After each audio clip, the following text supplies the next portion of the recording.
जय जोहार, नमस्कार संगवारी हो। आप देख रहे हैं अभी छत्तीसगढ़ प्रदेश की तमाम बड़ी खबर देखने के लिए हमारे चैनल को सब्सक्राइब कीजिए और बेल आइकन के बटन को प्रेस कीजिए। आदिवासी समुदाय ने 32% आरक्षण की मांग को लेकर किया कोटा ब्लॉक का घेराव।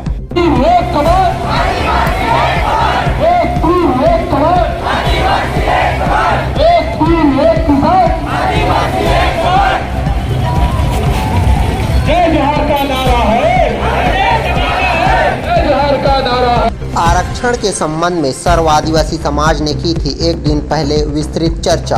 बेलगाहना क्षेत्र के अंतर्गत ग्राम छतौना में सर्व आदिवासी समाज का आरक्षण संबंधित बैठक हुई थी, जिसमें हाई कोर्ट के आदेश उपरांत आदिवासी आरक्षण 32% से 20% हो जाने पर चर्चा की गई थी। बैठक को सर्व आदिवासी समाज की ओर से अंजोर सिंह, बिशुन सिंह, दिलीप सिंह और CS पैकरा, गोपाल ध्रुव, मनोहर सिंह राज ने संबोधित किया था। बैठक में सर्वसम्मति से आरक्षण को 32% कराने हेतु अध्यादेश पारित कराने के लिए मुख्यमंत्री के नाम 10 अक्टूबर को सर्व आदिवासी समाज द्वारा ब्लॉक कोटा में उपस्थित होकर जय स्तंभ चौक से रैली निकालकर SDM कोटा को ज्ञापन सौंपा गया है।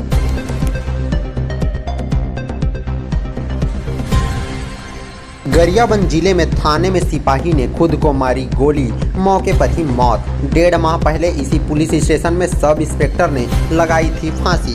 गरियाबंद जिले के मैनपुर थाने में पदस्थ आरक्षक ने राइफल से खुद को गोली मार ली। उसने सुबह 10 बजे करीब थाने में बने बैरक के पास सुसाइड किया है। 1.5 माह में इसी थाने में यह सुसाइड की दूसरी घटना बताई जा रही है। इस समय यही ड्यूटी कर रहे सब इंस्पेक्टर ने फांसी लगाकर आत्महत्या कर ली थी।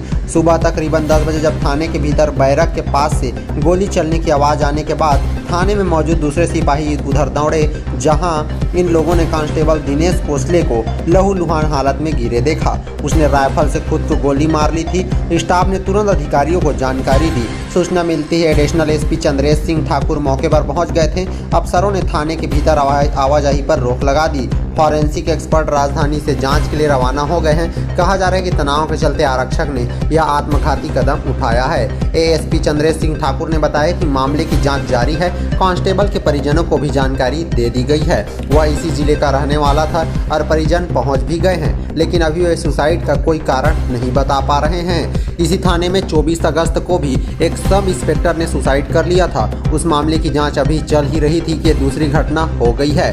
मैनपुर थाने में पदस्थ ASI शंकर लाल सिदार ने थाना में ही फांसी लगाकर आत्महत्या कर लिया था। शंकर लाल सिदार 58 वर्ष के थे और यह 1 नवंबर 2021 से यहीं पदस्थ थे। वे काफ़ी मिलनसार स्वभाव के थे। उसने इस तरह फांसी लगा लेने ने भी कई सवाल खड़ा कर दिए हैं। अभी यही मामला नहीं सुलझा और ये दूसरी घटना उसी थाने में सुसाइड का केस बताया जा रहा है। बिलासपुर विधायक शैलेश पांडे झूम झूम कर नाचने लगे। दुर्गा विसर्जन में बैंड और डीजे की धुन पर जमकर थिरके हैं शैलेश पांडे। अब सोशल मीडिया में जमकर वायरल हो रहे हैं। बिलासपुर विधायक शैलेश पांडे के बैंड और डीजे की धुन पर थिरकते हुए वीडियो सोशल मीडिया में जमकर वायरल हो रहा है। इसमें भक्तिमय माहौल में विधायक डांस करते हुए नजर आ रहे हैं। बीते 7 अक्टूबर की रात शहर में दुर्गा विसर्जन की जोरदार झांकी निकाली गई थी, जिसमें विधायक शैलेश पांडे भी शामिल हुए थे। तब विधायक पांडे भक्तिमय माहौल में खुद को डांस करने से नहीं रोक पाए। बिलासपुर में हर साल विजयादशमी पर्व के दूसरे दिन दुर्गा प्रतिमा विसर्जन का भव्य आयोजन होता है। कोरोना के 2 साल बाद विसर्जन में दुर्गोत्सव समितियों में आकर्षक झांकियों के साथ लाइटिंग से बेहतरीन सजावट किया गया था। इसी दौरान सामाजिक संगठन, राजनीतिक दलों के पदाधिकारियों ने सिटी कोतवाली चौक से लेकर जूना बिलासपुर तक समितियों का स्वागत करने के लिए पंडाल लगाया था। 9 दिन तक चले नवरात्र पर्व के अवसर पर यह आयोजन देखने के लिए बन रहा था और लोगों की भारी भीड़ भी पहुंच गई थी। डीजे की धुन पर खुद को रोक नहीं सके पांडे। दुर्गा विसर्जन की झांकी में युवा जमकर डांस करते गुजर रहे थे। विधायक पांडे भी देर रात तक यहां समितियों का स्वागत करते रहे। तभी युवकों को डांस करते देख विधायक शैलेश पांडे खुद को नहीं रोक पाए और भक्तिमय माहौल में जमकर थिरकने लगे। समर्थकों ने उनके डांस का वीडियो भी बना लिया था, जो अब सोशल मीडिया में जमकर वायरल हो रहा है। समर्थकों के साथ भी शहरवासी भी उनके इस वीडियो को वायरल कर रहे हैं और खूब तारीफ कर रहे हैं।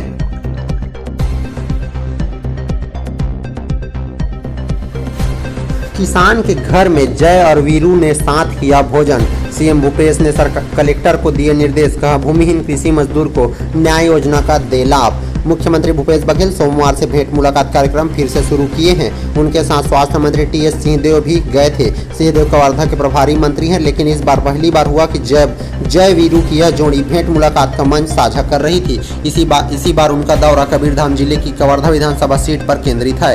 वहां झलमला में उनकी चौपाल हुई। इसके बाद सीएम समेत कई मंत्री कलेक्टर ने सहसपुर लोहारा में किसान के घर में भोजन किया है। मुख्यमंत्री भूपेश बघेल ने किसान मोहन के घर में छत्तीसगढ़ का पारंपरिक भोजन किया। कबीरधाम जिले के प्रभारी मंत्री टी.एस. सिंहदेव, वन मंत्री मोहम्मद अकबर, पंडरिया विधायक ममता चंद्राकर और कलेक्टर जन्मेजय महोबे भी छत्तीसगढ़ भोजन का आनंद लिए। किसान मोहन साहू ने बताया कि वह भूमिहीन है। मुख्यमंत्री ने कलेक्टर को निर्देश दिया कि जांच करा ले, यदि भूमिहीन है और पात्रता में आते हैं तो मोहन साहू को राजीव गांधी ग्रामीण भूमिहीन कृषि मजदूर न्याय योजना का लाभ दिया जाए। उन्होंने बताया कि इस योजना से भूमिहीन श्रमिकों को प्रति वर्ष 7,000 रुपए की सहायता दी जा रही है। सहसपुर लोहारा में भी सीएम ने चौपाल लगाई। वहां सीएम ने कहा कि लोगों की आय में वृद्धि हो, देश में हम गोबर बेचकर आय में वृद्धि कर रहे हैं। गोबर से अब पेंट भी बन रहा है और रूरल इंडस्ट्रियल पार्क के तहत रोजगार भी दे रहे हैं। सी मार्ट बनाया गया है, वह 28 जिला में बन गया है, बाकी जिलों में भी जल्द बनाएंगे। स्वरोजगार की दिशा में हम लगातार बढ़ रहे हैं, स्वावलंबन की ओर बढ़ रहे हैं। ये सरकार की योजना नहीं है, आम जनता की योजना है। मुख्यमंत्री ने इसी दौरान किसानों को पैरा दान की अपील की और कहा कि पैरा जलाए नहीं, इसे जलाना नहीं है, गौठान में पैरा दान करें। यूरोप और यूक्रेन में गेहूं का संकट। मुख्यमंत्री ने कहा कि जलवायु परिवर्तन में सबका योगदान है। मौसम में परिवर्तन हो रहा है, कार्बन उत्सर्जन को रोकना है। जिस तरह राम सेतु के निर्माण में गिलहरी का योगदान था, उसी तरह हमारा भी योगदान हो। जैविक खेती अपनाकर खुद को स्वस्थ रखें और इसे अपनाया जाए। गेहूं बोएं और लाभ कमाएं। यूरोप और यूक्रेन में गेहूं का संकट है, इसे ध्यान में रखते हुए इसकी खेती करें। चौपाल के दौरान सीएम ने खारा गांव की भारती झारिया की जमकर तारीफ की। भारती झरिया 2 एकड़ जमीन में नींबू, गन्ना और हल्दी लगाती है ताकि बंदर इन्हें नुकसान न पहुंचा सके। मुख्यमंत्री ने कहा, महिलाओं में प्रबंधन का गुण सिर्फ रसोई तक सीमित नहीं है। इससे पहले झलमला पहुंचे मुख्यमंत्री ने वहां सबसे पहले पचराही के शिव मंदिर में पूजा अर्चना कर प्रदेशवासियों के लिए सुख समृद्धि की कामना की और आम जनता को संबोधित करते हुए सीएम ने कहा कि मैं देखने आया हूं कि लोगों तक हमारी योजनाओं का लाभ पहुंच रहा है या नहीं। सीएम के साथ मंत्री सिंहदेव के अलावा मंत्री मोहम्मद अकबर भी मौजूद रहे। सीएम ने यहां लोगों से बातचीत की। तब लोहारीडीह के किसान घनश्याम साहू ने बताया कि मेरा 1.5 लाख रुपए का कर्जा माफ हुआ है। इस पैसे से मैंने ट्रैक्टर खरीदा और इसके बाद सीएम ने कहा कि किसानों का ट्रैक्टर लोन न चुका पाने की वजह से जब्त नहीं हो रहा है। किसानों को पैसा भी मिल रहा है, वे समय पर अपनी किस्त पटा रहे हैं। इसके अलावा सीएम ने कहा कि लोगों से पूछा कि कितने लोगों का राशन कार्ड बना है। इस पर बड़ी संख्या में आम जनता ने हाथ उठाकर हाँ में जवाब दिया है।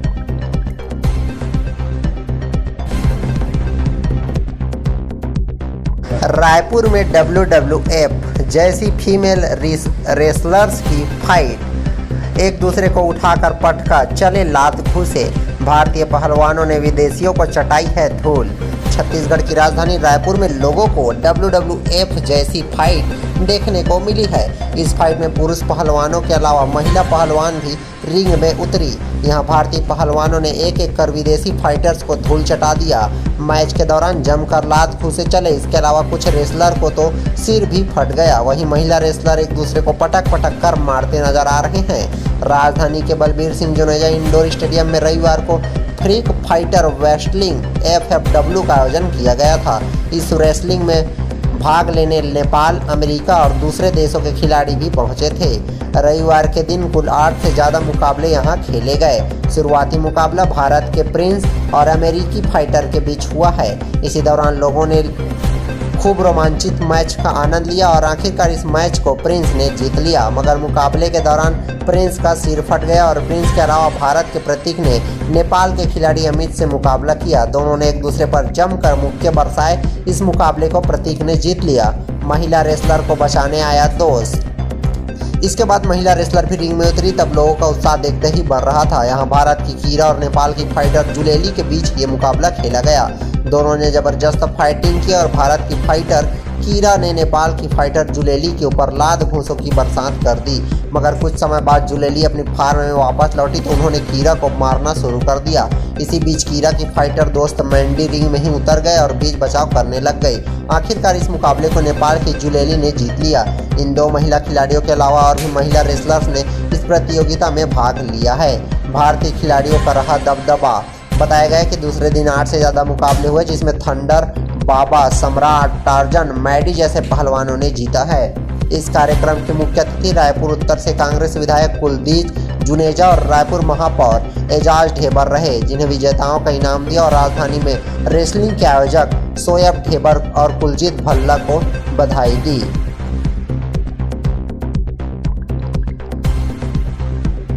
में 1 घंटे हुई झमाझम बारिश, तेज बरसात से तरबतर हुई राजधानी। शहर की मुख्य सड़कों पर 1 फीट तक भर गया पानी।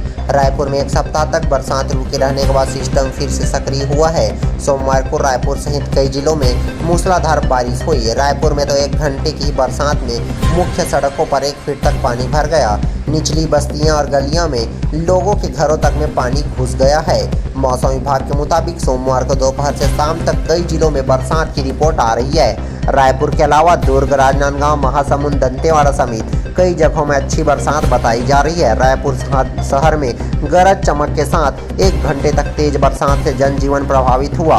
पैदल और 2 पहिया वाहनों से चल रहे लोगों ओवरब्रिज के नीचे छिपने को मजबूर हो गए। जीई रोड पर शहीद स्मारक के सामने, तेलीबांधा थाने के पास, आरडी तिवारी स्कूल के सामने 1-1 फीट तक पानी भर गया। इसकी वजह से यातायात प्रभावित रही।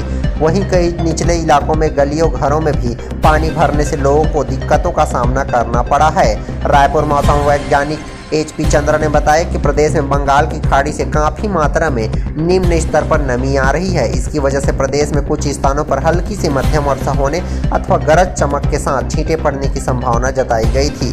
1-2 स्थानों पर गरज चमक के साथ वज्रपात भी होने की संभावना बनी हुई है। मौसम वैज्ञानिक केंद्र ने बताया कि अभी 14 अक्टूबर तक बरसात की पूरी संभावना बन रही है। हवा में नमी की मात्रा बढ़ी हुई है। ऐसे में कुछ स्थानों पर हल्की सी मध्यम स्तर की बरसात के हालात बने हुए हैं। 15 अक्टूबर से बरसात की संभावना में कमी आने लगेगी। 20 के बाद जाएगा मानसून। वहीं मौसम वैज्ञानिकों का कहना है कि दक्षिण पश्चिम मानसून अनुमान से धीमी रफ्तार से वापसी कर रही है। अभी मानसून की विदाई रेखा उत्तर काशी, नजीमाबाद, आगरा, ग्वालियर, रतलाम और भरूच है। इस रफ्तार से छत्तीसगढ़ से मानसून की वापसी 20 अक्टूबर के बाद होने का अनुमान लगाया जा रहा है।